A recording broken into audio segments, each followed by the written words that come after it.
Good morning, and I believe that we are now live streaming here on YouTube.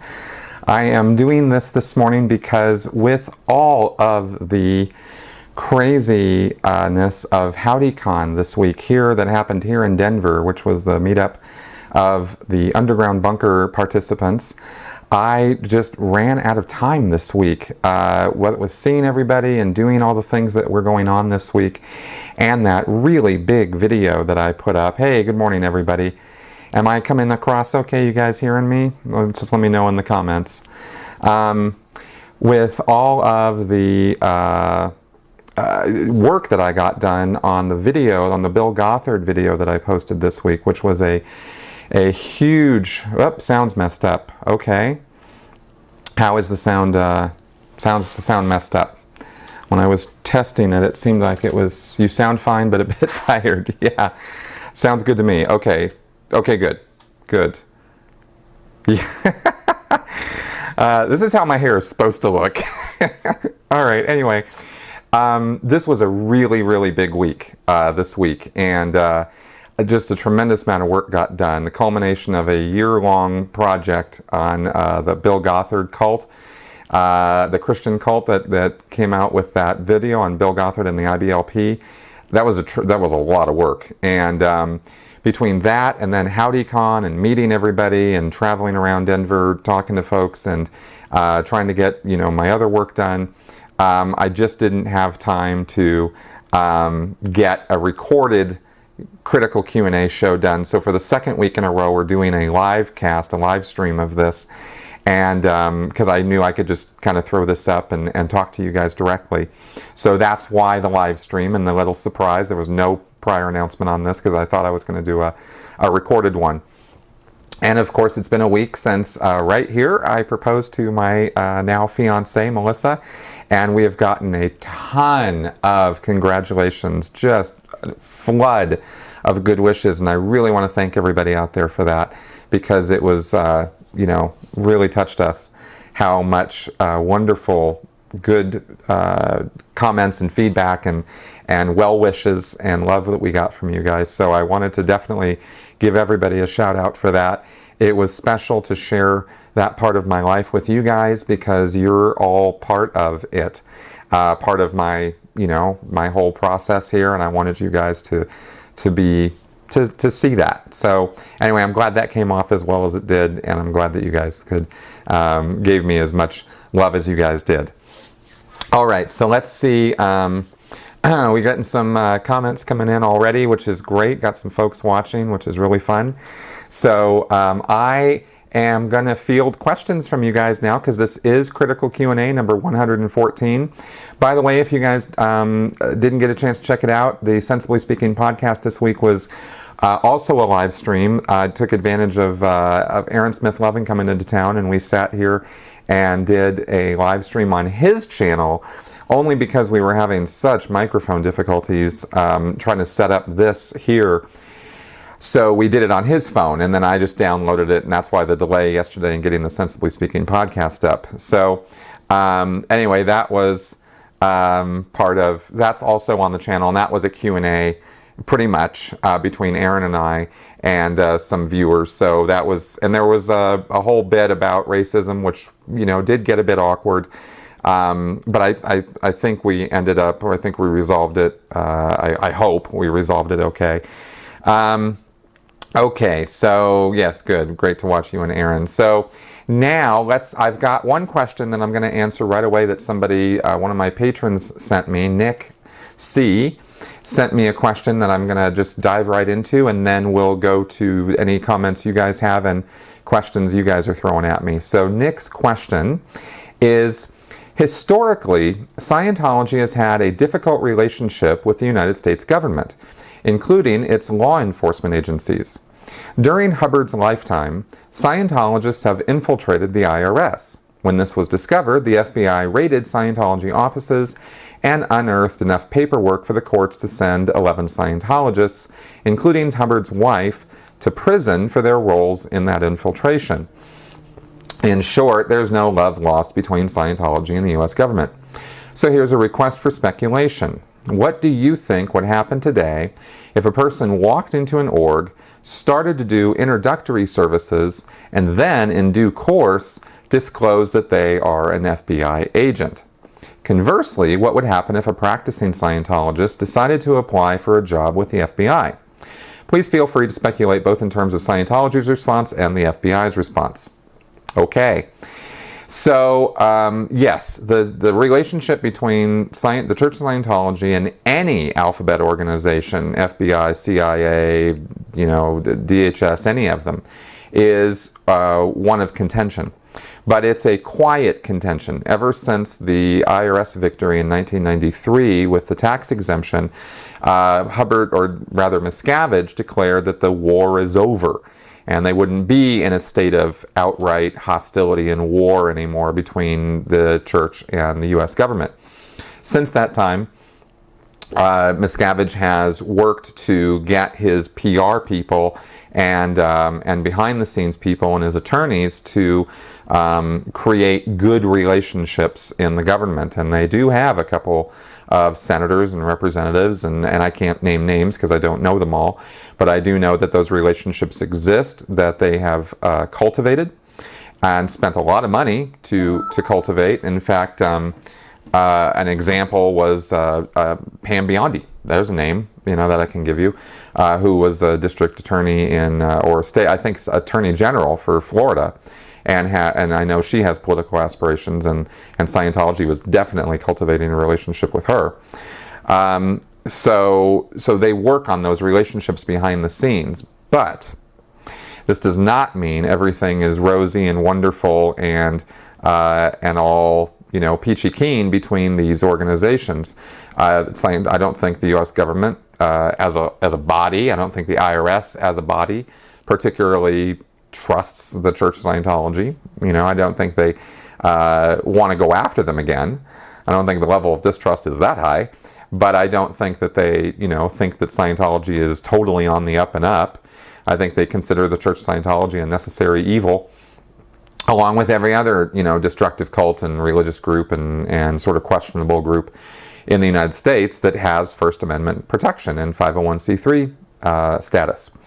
Now, as far as Scientology's view goes, though, they will not allow people who are, at least as far as the point that I left the church in 2012, church policy was that if you are a member of one of those alphabet organizations, you are not going to be doing advanced services in Scientology. If a, FBI agent, or their family either, if you were an FBI agent and you walked in and started doing some introductory services, at that level, they're not going to be asking you if you're a member of the CIA, FBI, NSA, or any of those kind of groups. Generally speaking, you come in, you pay $50, you sign up for one of those, communications courses, or, how to improve your marriage course, or how to get along with your kids course, and you can do that course, and nobody's going to ask you questions about your life affiliations too deeply.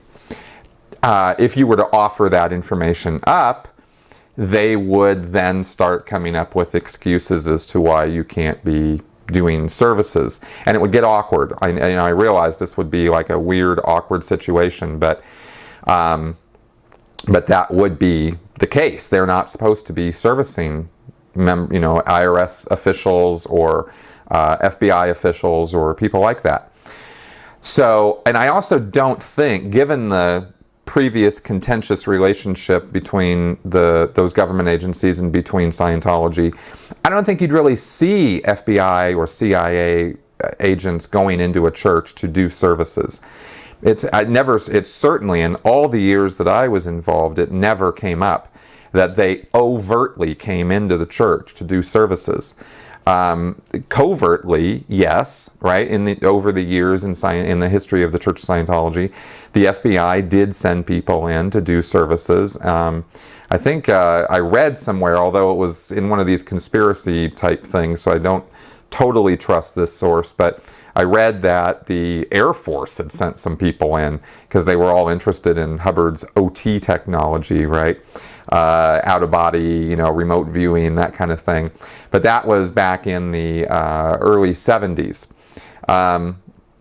Ingo Swann time period, this kind of stuff. And there's a lot of nonsense flying around on the internet about the government's interest in Scientology and how the government has taken over Scientology covertly and got rid of Hubbard and sent in a body double, or that's how David Miscavige took power. And I'm not even going to go there because those ideas are so ridiculous. But anyway, that is the church's response to per the church's policies on government officials and alphabet organization officials would be to deny them services. They would not be qualified, and they would be shown the door.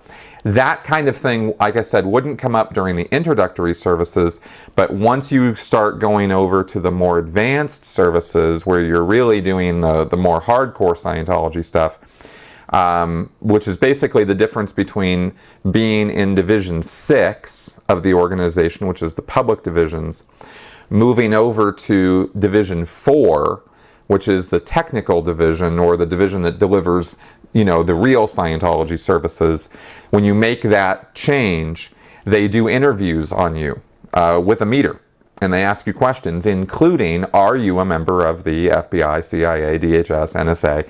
Are you, part of the government? And if you are, or if your family members are, then you could be deemed an illegal PC, or you could be denied services altogether. So it's sort of taken on a case-by-case basis, but generally they're going to show you the door. So that is the answer to that question. So let's see what kind of comments we've got coming in here. Let's see. Much has been said about PC folders. Is it because all the juicy confessions during auditing comes before clear? What happens after clear? I'm assuming that folders are kept after clear. This is some question from Michael Tucker. Good question. The confessions occur at all levels of the bridge. First off, sec checking occurs, almost not right from the get-go. At first, they just do metered interviews with you, which is not the same as a full-blown Scientology sec check. But at grade 2, on the lower levels of Scientology, you have these things called the grades, and grade 0 through grade 4. And that's all before you get to the state of clear. Grade 2 is all about your moral transgressions, and so they do sec checking. So if you haven't had any reason to have a sec check up till then, you will get thoroughly sec checked at grade 2, and that's where they're pulling, your bad deeds and your sins, and of course all of this stuff is written down. During the course of that auditing, that's not the kind of sec checking where they're going to then send you over to the ethics officer to deal with all of it. It's auditing. It's not, and I think if you've been watching my channel, you might have heard me say that there is sec checks that falls under the confidential priest penitent privilege. This is just between you and me kind of auditing. And then there's investigatory sec checks where they're digging into your shit and they want to know all about it. And then you're going to go see an ethics officer to deal with that. So it's a little complicated, but let me just try to explain the basics. Is you go on up through clear, and that's all just straight up auditing. So it's confidential. So you're not being confronted. You're not being made to do amends for all of your transgressions. And when they're done with the sec check, they tell you you're forgiven for everything you've said. But they do have a record of it all in your PC folder. Once you get to clear, and you're going to go on to the OT levels, or the confidential stuff, then they do sec checking that they preface by saying, I am not auditing you. And then the procedure is the same. The sec check is then done, and it's not confidential. And you then, what you confess to is written up in knowledge reports and given to an ethics officer, and then you're made to deal with that by taking responsibility for it, by doing amends to the church and to whoever you wronged. If you confess that you stole $500 from your grandma, then the ethics officer might go, look, you're gonna have to pay your grandma back. You gotta pony up to that. So that's where the non-confidential part of that stuff comes up. So Then you said, you asked, so anyway, yeah, so that happens after clear, and that happens over and over again. That those sec checking is are called OT eligibility, because they're sort of roto-rootering your life to make sure that you haven't been on the internet, you haven't been talking to bad people like me, you haven't been connected with the government, you haven't been cheating on your taxes, you haven't been doing this, that, and the other thing that would make you ineligible to do the upper level Scientology services. So, and if you once you start on those OT levels, unless you just do them all in one straight shot, every time you take a break from them, when you come back, you have to re-elig. You have to redo the sec checking and go through that whole process again. So that's kind of how that works. Okay, so let's see here. Leo Taxel asks, do you think there are active duty police officers who are also Scientologists? If so, do you believe they practice fair game? And does this concern you? That's a good question. There are active duty police officers who are Scientologists. I met a few of them during the time that I was in. In Los Angeles, there was a police officer in Pasadena who was a Scientologist, and in Santa Barbara there was a guy who I think used to be a cop who was a Scientologist. There are many of the private investigators who are Scientologists that the church hires used to be cops. They have connections with the police force. I don't think that the active duty police officers would engage in criminal activity because the church asked them to. I think there was one guy, whose name is escaping me right now, who on his own bat had access to police databases and records and used it for the church. And I don't know that if I remember the story right, he wasn't asked by the church to do that. He just went and did it. And I think he got in trouble for it. I think that was down in San Diego. But I never heard of, so I can't say for sure that any active duty police officers were coerced by the church to do any kind of fair gaming or certainly not any illegal activities. But at the same time, Scientology is always worse than you think. It to this day, all the way up to yesterday, I am finding out things that the church has been up to and has done that just continue to, lower the bar on how bad it gets with Scientology. So while I don't have personal knowledge of active duty police officers engaging in that activity, it would not surprise me for a second that it might have happened, or that the church would try to take advantage of those connections in order to, for the church's own ends. And of course, the police have privileged information. I mean, they have access to information that you can't get any other way. As far as I know, the church pays for access to all public records they can get their hands on in doing skip tracing and of former church members and trying to track them down. That's how people get found all the time. Is they have access to the same databases that bill collectors have, to track people down and find them and sell them their basics. But the police, I mean, they have full-blown access to criminal databases and fingerprint stuff and all that kind of stuff. And so in the church's history, would it surprise me to find out that they had, tried to get into those databases or use that information somehow? Absolutely not. There's nothing that the church won't do if they feel they're on a mission to take somebody down or find out about them or investigate them. So that's what I can say about that. Okay, let's see what else we got here. Hi, Denmark. Lynn Cawley asks, would you comment on Louis Theroux's BBC Work My Scientology movie? Actually, I already have. I did a whole movie review on it, which you can find on this channel. And this, I believe everything I said in that movie review still stands.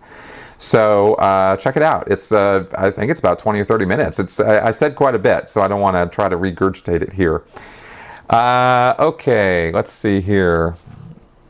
Oh, okay. Ruth Reedy asks, Ruth Reedy, how does Scientology get around child labor laws?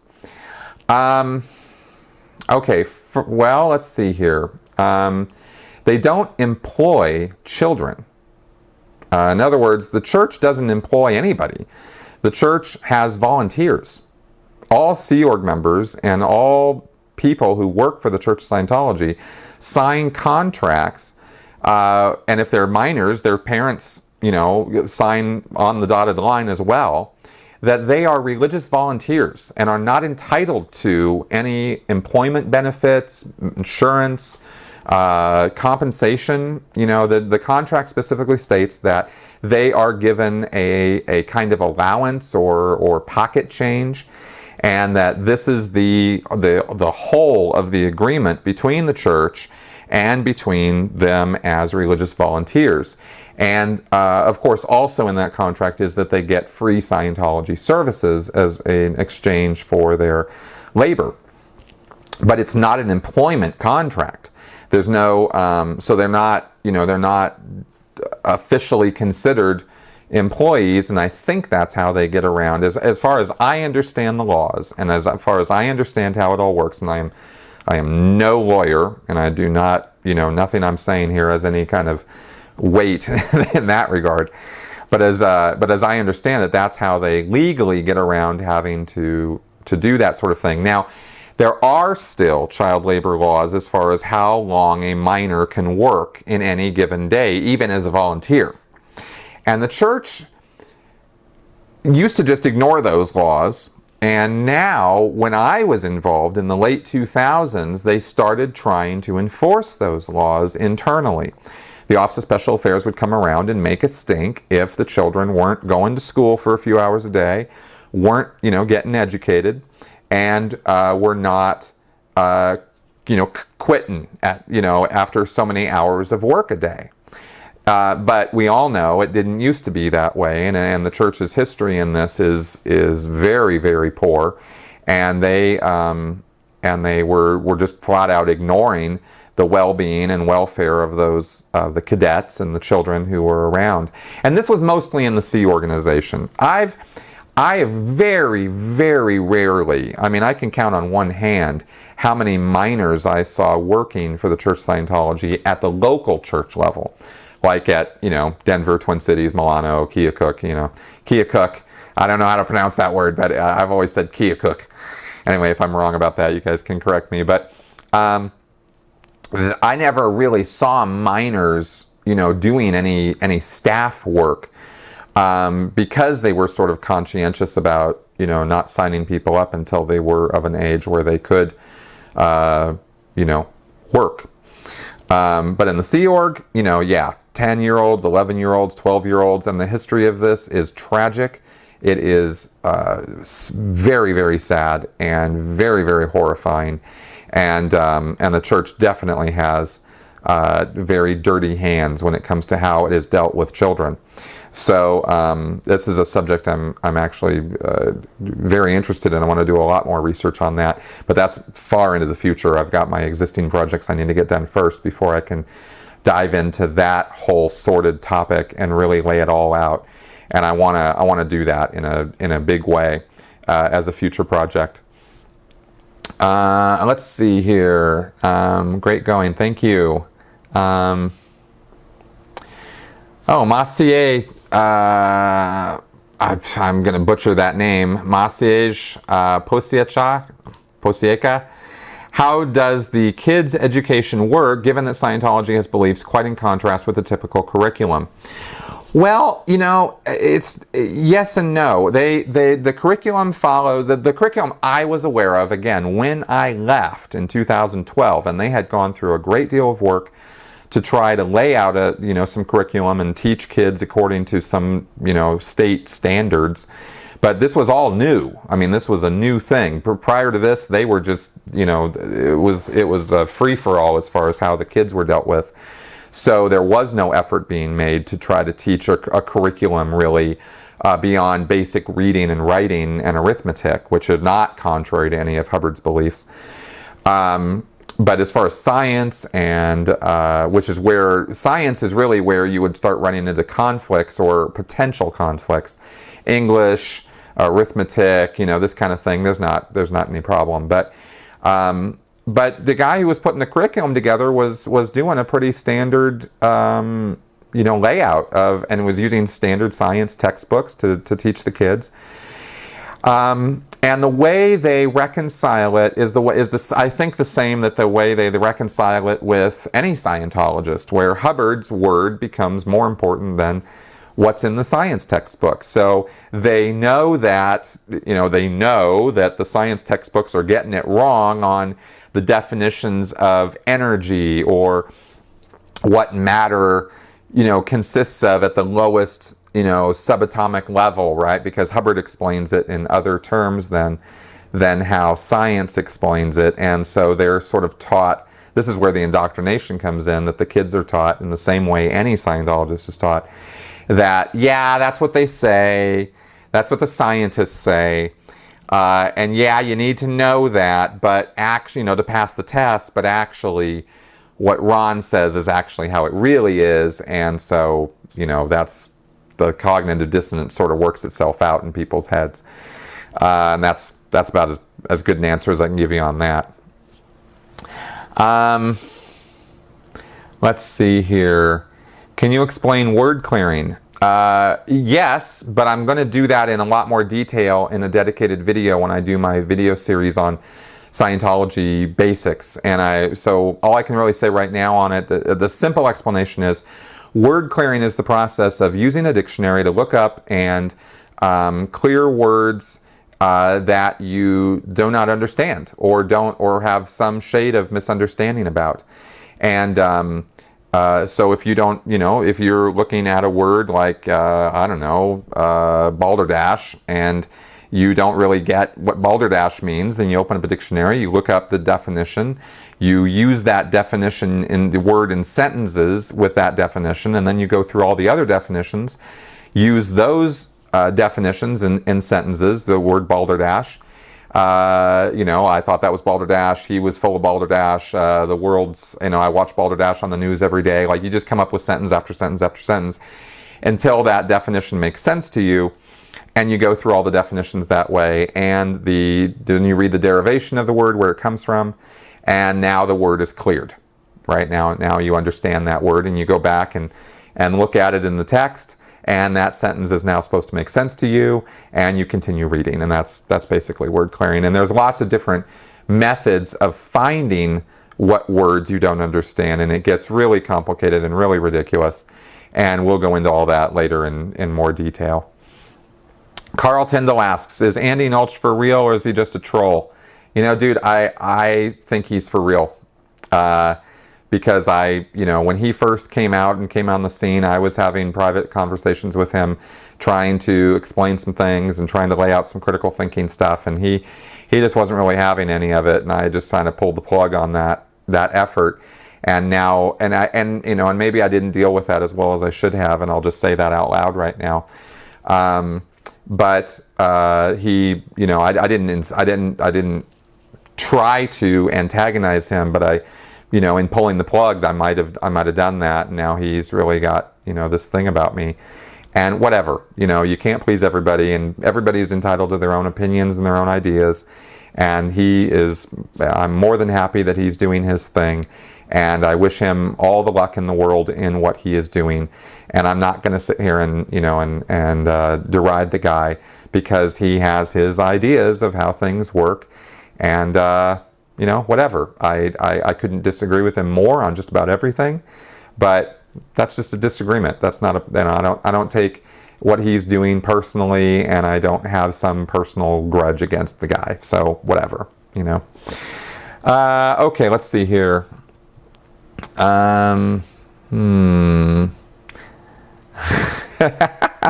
How's the e-meter video going? It's going fine. It's going good. Same as I said last week.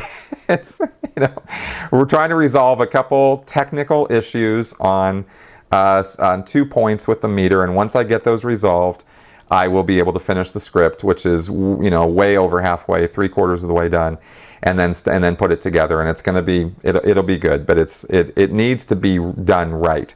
And I need to have answers to all the questions. Otherwise, I'm not going to feel comfortable giving you guys a half-assed rendition of of what that thing is all about, and I want to be certain enough in what I'm talking about with it that I don't leave any stone unturned or cut any corners or or not give it the treatment it deserves, that you guys deserve to have all the answers to it. So that's why it's been taking a while. Lee Veltman asks, can you discuss EST and landmark education?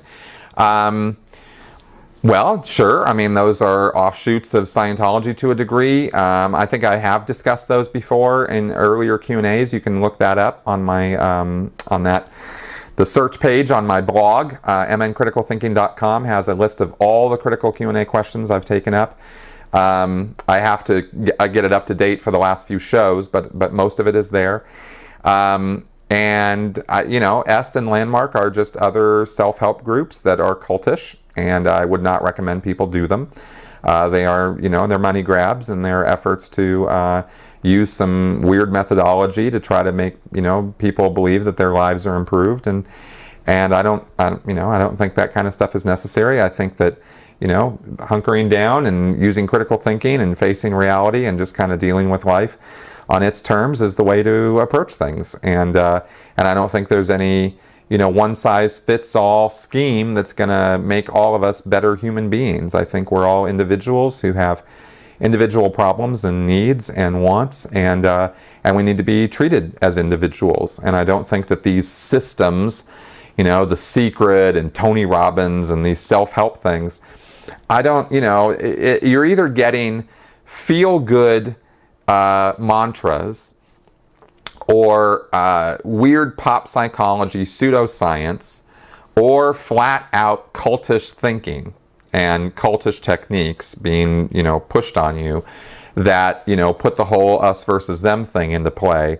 And all of that stuff is sort of a spectrum of not so bad for you but kind of ridiculous, all the way over to destructive cult territory, which is absolutely harmful to you. And I just don't think any of it's really, so great or so necessary. When you get evidence-based stuff that has been researched and peer-reviewed and looked over, by a lot of different people and a lot of different places, then you're getting more. Then you're getting into stuff that has more meat to it and might be able to do you more good. And when I say stuff like that, by the way, that's not to say that I think that medicine, formalized Western medicine and all forms of the hard sciences have everything all figured out, because they don't. Not by any stretch do we have all of the answers to all the questions and have everything all figured out. And it's not that science handles and deals with all questions. Philosophy has its place, and subjective experiences have their place. And I think I talked about this with Aaron yesterday on the podcast. So check that out too for some more on what I had to say about that. Paul Sweeney, how do you keep going? Love your videos. I'm just looking over and reading what I'm seeing when I'm looking over here. I keep going because you guys are out there wanting me to keep going, and you give me the positive feedback and the morale boost and the love and support that I need to keep going. So thank you very much.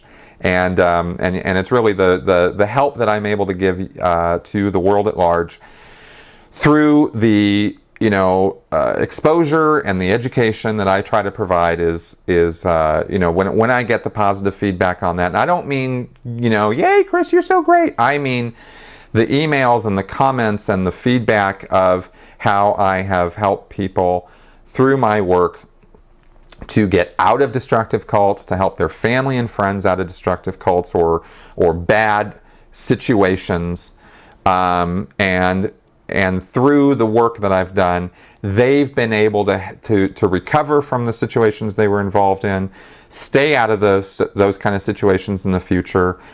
That's what makes it worth it for me, and for you guys. So that's what keeps me going. Let's see here. What about alcohol and smoking inside Scientology? Asks Indie Girl. They do it. Their Scientologists have no compunctions about drinking or smoking particularly.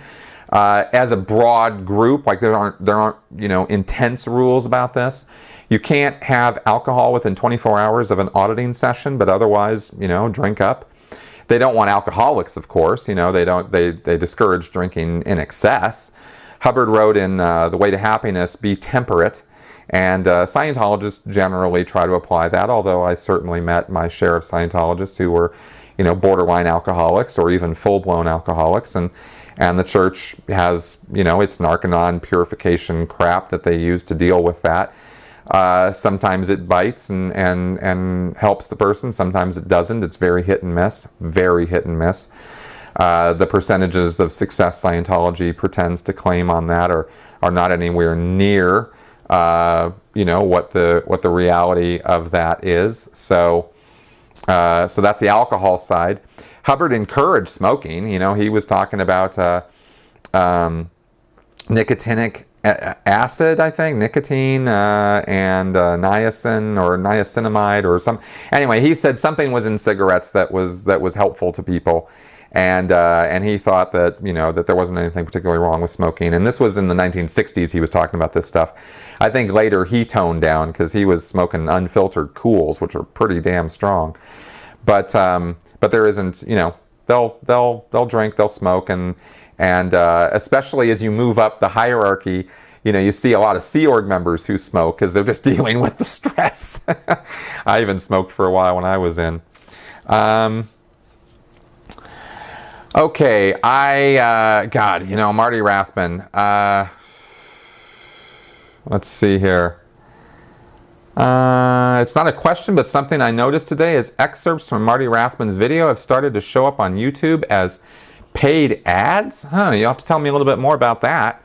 That's interesting. I know that basically, I haven't even watched all of Marty's videos. I'm not going to comment on what Marty is putting out right now. Point by point, because I haven't watched it all, and that was because I really don't care that much. Every clip I've seen, every time I've dived into, and it's been about 5 times I've looked at his videos, from the first one through to the latest ones about Leah Remini and the Troika, he's been lying.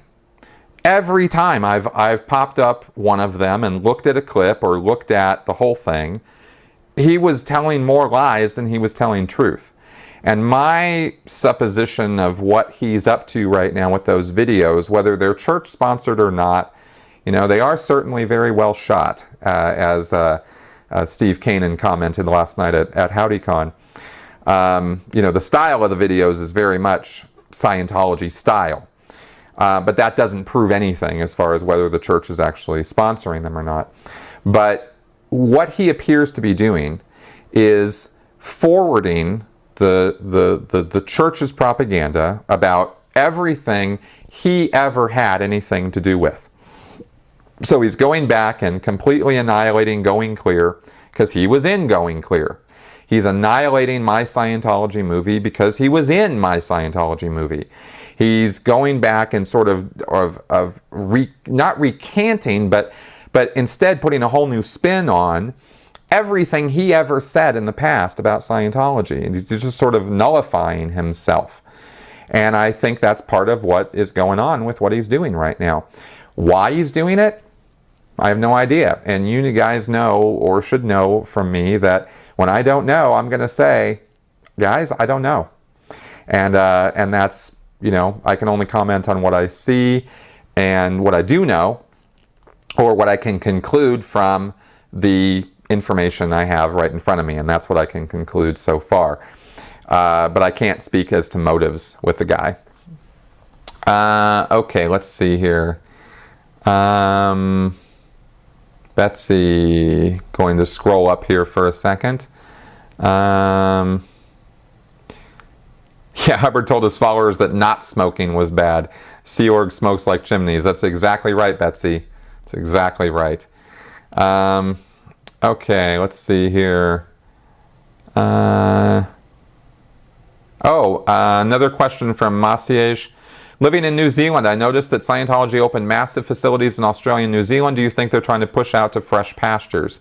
Well, yes, Australia and New Zealand are not fresh pastures for Scientology. They've been there all these years. They just haven't had ideal org facilities, these big renovated spaces. And they're not doing any better in Australia and New Zealand than they ever were. They're in fact worse because of all the public exposure that Scientology has experienced. But they're trying to, put these facilities out there because it keeps the morale of the Scientologists up. It spends money on real estate investment, which the IRS needs to see the church doing in order to maintain tax exemption. I think the church is almost, hemorrhaging money because they're spending so much on the real estate. It increases the church's, value portfolio and, real estate portfolio and all that kind of stuff. So there's lots of reasons to invest in ideal org buildings. It has PR value, right? It makes, they can talk about their square footage and how great the church is doing with its expansion because look at how much more building space we have. And Miscavige seems to think that this is somehow going to convince people that Scientology is doing well. The guy's delusional. I swear to God, he is totally delusional with this strategy, but he keeps pushing it out. And because Scientologists, just being really blunt here, because Scientologists are themselves delusional, they buy it, and the ones who open up their eyes and don't buy it, they're the ones who are leaving, right? Like me and like many, many others. So it's not a winning strategy Miscavige is engaged in, and that's why the membership is shrinking. And if we're ever going to see anything like an end to the Church of Scientology, it's going to be because the membership shrinks to such an it's already an insignificant number of people. I mean, we're talking a couple tens of thousands.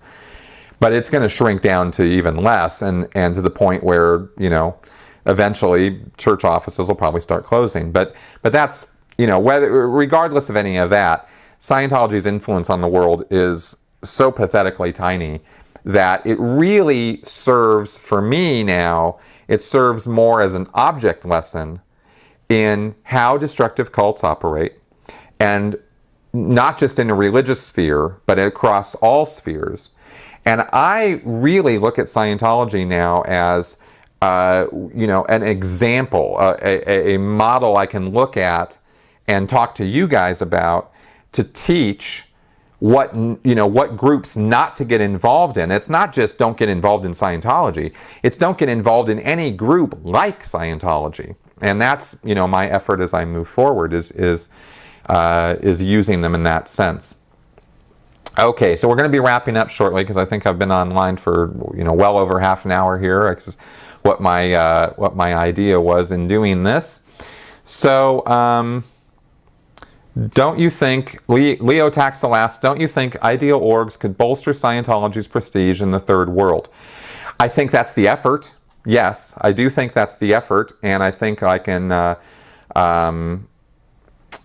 Well, I think that I couldn't say a specific third world country where they're trying to do that, but I think that putting on a big show in the first world countries would potentially be impressive to third world countries. I know they were cultivating relationships in Africa with African nations through the education, through applied scholastics. And they brought African teachers and educators over to St. Louis and showed them these great big facilities that they have for applied scholastics in St. Louis, and taught them Hubbard's stuff. And certainly they use those things to impress. And but I think Africa has Google. So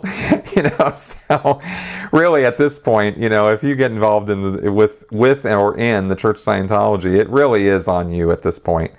I'm not going to call you names, but I am going to say, look, man, the information's out there. In 1985, when I got involved in Scientology, it wasn't. I would have had to have gone to extensive lengths to find out the truth about Scientology in 1985.